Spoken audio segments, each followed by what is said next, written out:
Quel résultat? Est-ce que ça vous a plu? Oui. Levez la main pour voir. Ah oui, ça a fait. Je comprends pas. Quel résultat?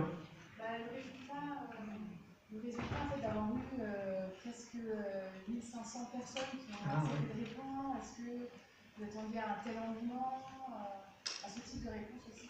Ah oui, non, alors déjà je ne pouvais pas m'attendre à un tel engouement, c'est impossible, hein, comme vous l'avez compris, je n'étais pas du tout parti dans l'idée de réaliser un film, j'ai juste été porté par cette énergie du bonheur en fait, tout simplement. Donc non, j'imaginais pas tout ça. J'ai voulu m'arrêter au bout de 4 ans, parce qu'une fois de plus j'étais fatigué de me déplacer un peu partout tout seul avec tout ce matériel. Je crois vraiment que j'aurais pu continuer encore mais des années, peut-être même probablement toute ma vie. D'ailleurs, je vous invite à faire l'exercice, hein, si...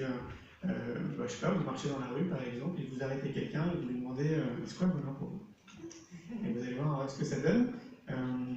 Donc non, je ne m'attendais pas à ça, je m'attendais encore moins au succès du film quand le film est sorti, parce que pour nous c'était juste un élément en plus dans ce qu'on fait. Nous on est, alors quand je dis nous, c'est l'équipe qui m'entoure, hein, bien évidemment. On est très concentré autour de l'écosystème C'est quoi le bonheur pour vous? Je parle d'écosystème parce que maintenant c'est plus qu'un film, C'est quoi le bonheur pour vous? Donc il est sorti en 2017. On en parlait justement tout à l'heure, on a créé aussi un congrès qui a lieu à Arcachon, qui s'appelle le congrès C'est quoi le bonheur pour vous? Les prochaines dates, c'est le 12 et le 13 juillet d'ailleurs, si vous voulez venir. On a créé un jeu de cartes qui s'appelle aussi C'est quoi le bonheur pour vous? Vous pouvez trouver un petit peu partout.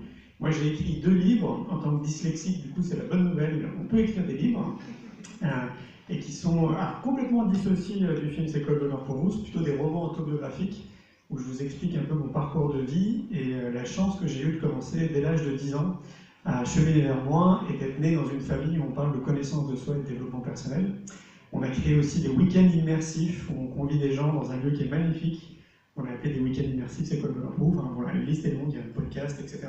Et donc, j'imaginais pas, quand le film est sorti, qu'on allait créer cet écosystème et qu'on allait mettre autant d'énergie autour du bonheur, de la joie, de la gratitude et de la connaissance de soi. Et puis après, fil en aiguille, comme je vous l'ai dit en amont, on a fait vraiment le pont et la connexion avec le monde de l'éducation parce que vraiment, moi je me donne les moyens et en même temps je trouve que j'ai aussi cette chance de voyager depuis une trentaine d'années un peu partout dans le monde.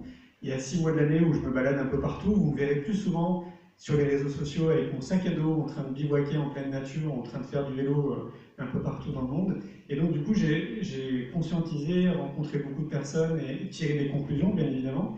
Et à chaque fois, quand je revenais en France, je me disais, mais c'est fou en fait, comme tout part de l'éducation. C'est-à-dire que si on veut une société différente, avec peut-être plus d'empathie, plus d'amour, plus de bienveillance, plus de bon sens aussi, et bien quand vous regardez bien, tout part de l'éducation.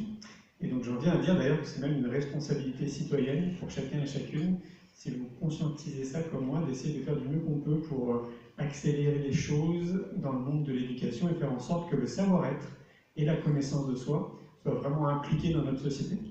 Bon, j'ai débordé un petit peu sur la question.